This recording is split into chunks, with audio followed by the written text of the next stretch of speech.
Vreau să spun, frate, că soția ta a pus stăpânire pe casa asta. Și mereu am discuții cu soția mea, din cauza ei. Ai foarte mare grijă ce spui. Băi, deci de luni de zile avem aceeași discuție legată de neveste. Pur și simplu nevastă ta s-a pus stăpână pe casa asta lui mama. Și asta ce înseamnă? Asta e motiv de ceartă? Ca tu Da, să discuți cu frate, mine? ia atitudine, nevastă ta. Păi ce atitudine vrei, mă, frate, să iau până la urmă? Că nu înțeleg. Deci, efectiv, trebuie să iei atitudine, înțelege? Asta nu înseamnă că dacă ție nu-ți place de soția mea, trebuie să iei o atitudine, frate. Așa este ea. Băi, boss, nu am nimic personal cu ea, înțelegi?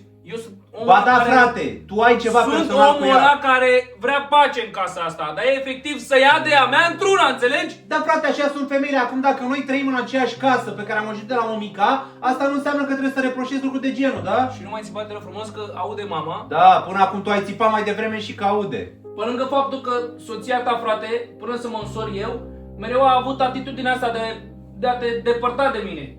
Da, mă, frate, dar asta nu înseamnă că tu trebuie de fiecare dată să-mi reproșezi. Eu nu știu, frate, noi când am crescut de mici, noi n-am fost așa. Nu știu dacă te-a schimbat soția ta, că așa Pe pot să tine mă ia- te-a schimbat. Nu știu, eu cred că ar trebui să-mi iau și eu de soția ta, frate. De câte ori nu mai vreau să mai intru în discuții. Te-a spune eu ție multe, dar pe urmă te superi pe mine. Efectiv, găsești o rezolvare că nu mai pot în situația Ce asta. rezolvare să găsesc, frate? Uite că Băi, vine și- copii, ce mă cu voi? Ți-am zis să vorbești mai ușor. Da, că e vina mea acum, gata. Ce? De ce vă certați? Bre, Ce eu nu nemulțumire mai aveți? pot să mai conviețuiesc cu asta.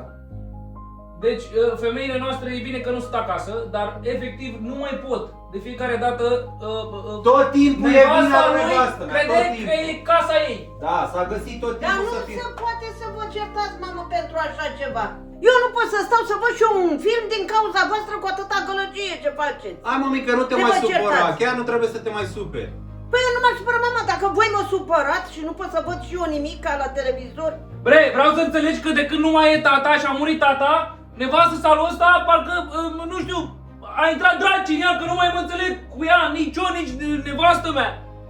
Nici el nu se mai înțelege cu ea. Ba da, eu mă înțeleg foarte bine cu ea, dar ți-am zis, tu ai o problemă personală cu ea Eu și nu am, gata. frate. Nu, eu cred că știi ce ar trebui cel mai bine să facem noi, frate?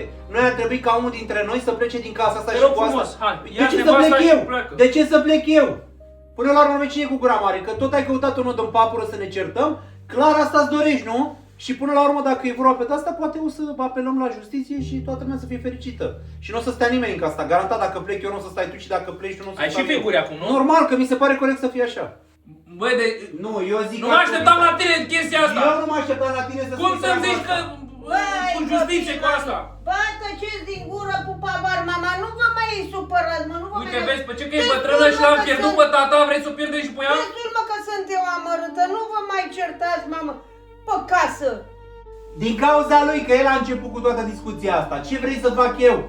Ce vrei să fac Vrem, eu? mămică, din momentul în care ai ceva de spus, nu trebuie să comunici, să spui. Păi da, dar ce asta ai. nu înseamnă că trebuie să spui cu un ton și să țipi, că eu n-am țipat la tine.